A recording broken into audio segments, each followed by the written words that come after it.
Gold is shining. Jewelry prices are rising. Physical gold demand is booming. But suddenly, gold ETFs are falling. Strange, right? How can the same asset rise in the real world and crash on the stock market? Is something broken? Is this manipulation? Or is there a hidden rule investors don't understand?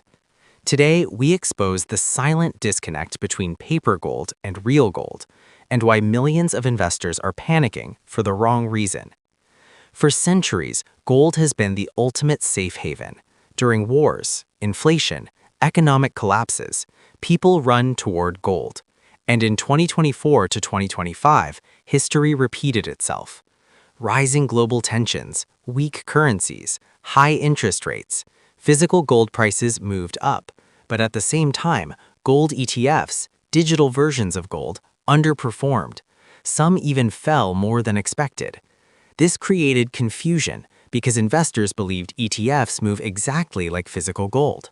But that belief is only half true. Let's simplify this.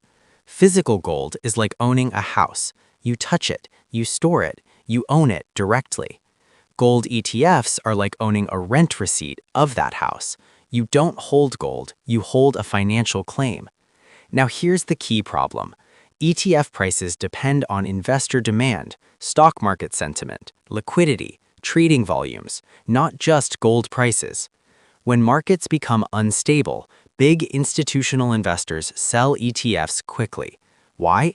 Because ETFs are easy to exit. Physical gold? Harder to sell instantly. So when panic hits financial markets, people dump paper gold first. This creates a temporary price gap, not because gold lost value, but because money moved faster than metal. Here's what recently happened. High interest rates made bonds attractive.